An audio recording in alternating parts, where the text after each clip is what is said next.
Welcome CSC230, and we're going to be looking at the inspect tool, which we've used a little bit, but I wanted to just go over some things with you because I will provide an assignment that I'll want you to go through this and find things with it. Basically, you find classes, and it's usually very helpful if you want to analyze other websites, but also for WordPress when you need to find all the classes that you need to edit. So we were working with landscape and lawn care specialists in another class, so I just looked up one here, and I thought it'd be neat to recreate the web page, but actually even just recreating the header is quite a challenge here.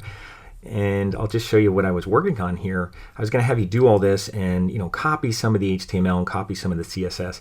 This is the CSS so far that I have here. Look at all this.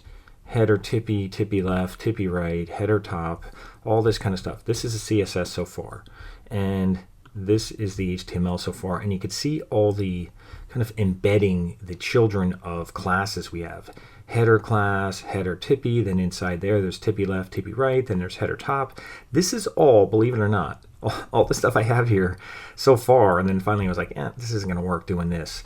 But, trying to recreate all this because we're working from a template. This is from a WordPress. And this is what I have so far out of this website. I'm trying to recreate it. So we're not going to try and recreate it, but I just wanted to go through and just kind of show you some of this. So if you right click in here and go into inspect, not view page source, which will open the file in another tab, but just kind of go in this inspect area, and I'll move this up here so I can see it a little bit better. I'm just worried about the top part, and I don't need this live chat. And I'm going to go here on elements, and I want to see the elements in the CSS. That's what you'll see in CSS, and some of these things are open here, but I just wanted to go over this and start from the top and just go over some of this just so you can see what's here. But again, if you hover over this stuff, it'll highlight in blue the elements, it'll show margin in orange, it'll show padding in green, and basically here's the body, and just look at that. There's class 1, 2, 3, 4, like 5 classes just for the body. And again, that's coming from a WordPress template, and I know that because I could see WP. Whenever you see WP in all the code there, and even if you look through the head tags, there's a million things that are in here. No one's really just kind of coding that themselves to do that. That's all coming from a template in here. So you can see all this in here. There's search engine optimization in here, all kinds of stuff going on in here. And I'm going to close up the head because there's nothing visual to see on the head.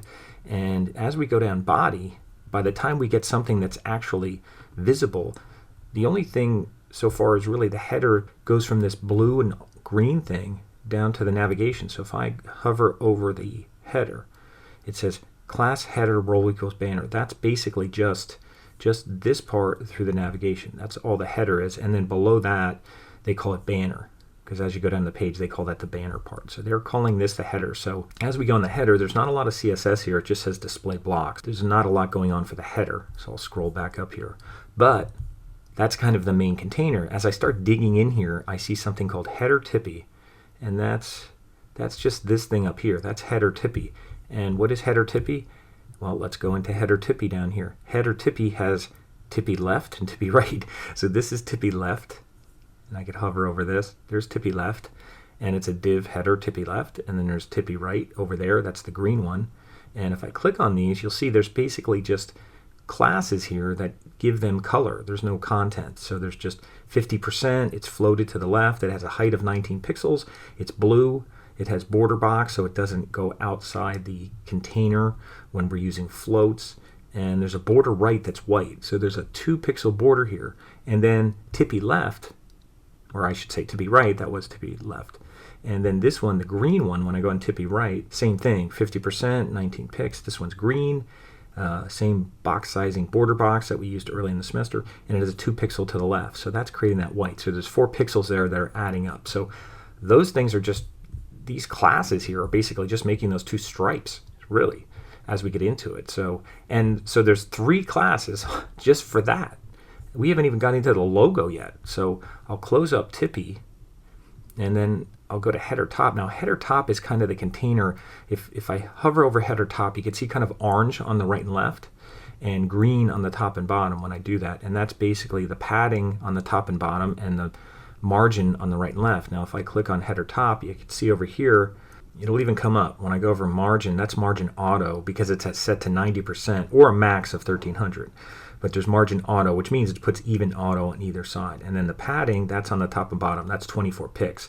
When you only see two values for padding, it means the first one is top and bottom, and the second one is left and right. Now you can do 3, but I find that confusing. No matter how many times I do it, I find it confusing. So I only like doing top and bottom and right and left if they're the same. So that means top and bottom is 24, right and left is 0 when you only see 2 values. Or you could just put all 4, which I think is probably easier than trying to do 3. I don't know if 3 helps you. It confuses my brain trying to figure it out. And there's a background color of white, and it has color of white, meaning any fonts that would be in there are white. But I don't see any fonts in there, so they just have that as a default, I guess. So that's just the container for that. And then as I go into header top, there's header content. That's basically the block that has the logo. It has the buttons that have schedule appointment and 24-hour emergency and the phone numbers. And so that's header content. If I click on that, you can see they're using flex, display flex, and justify content space between. So they're using a little bit of a gutter method there that we didn't use. I think we used padding because we were having issues with using justify content. Align item center, flex, wrap. That's all flex stuff that they're using here just to basically align these things to the left and right instead of trying to float them. So as we go into header content, then we have header left, which is basically the logo, and then header right, which is the buttons and the phone number. So if I go into header left, you can see there's a logo. I'll open this up.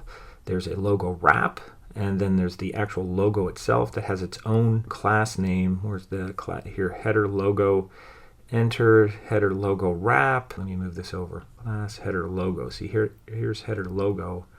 Header logo width. It has a height of 80 pixels and it has padding to the right. So when you're over there, that's the padding. You can see that green come up when I'm over there. So that's the padding. So there's header left that has the logo in it and the logo wrap.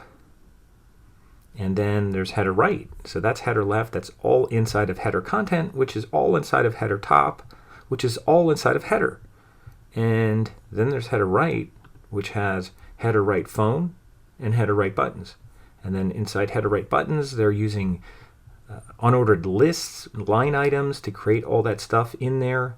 And phone has its own class called header phone, where it's basically just using text and then a link to the phone number over there. So we have all these nested classes that are in here, and that's why they even have names like header, and then there's 2 underscores, and then they're using 1, so they're using 2 underscores, and that's kind of a WordPress kind of setup. Now, like I said, I was trying to create this in here, and I was going to have us do this and work on what's inside of what and what's out of what, and eventually, when you get into all the phone stuff, it gets really confusing. So, and that's just the header. Like I said, that's just the part up here.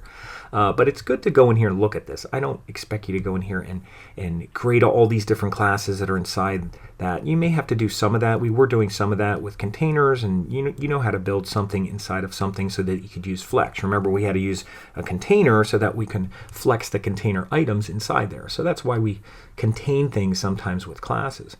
But you can see it gets very complicated just for, again, this is just the header I was working on, and I didn't even get to much of it yet.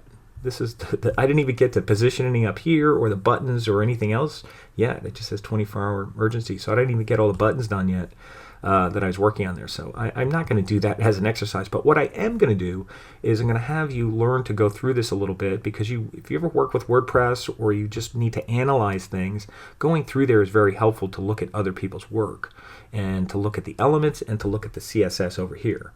And you can even change the CSS, to see how things look over here if you need to. But I'm going to give you another site to look at. I'm going to have you go around here and just give some feedback and tell me, oh, what's the background color of this? Because if you look for the background colors of things, just for example, header Tippy, if I go and I asked you, what's the background color of Tippy left? You'd go here and you say, oh, that's 095AA6. So that's a blue color.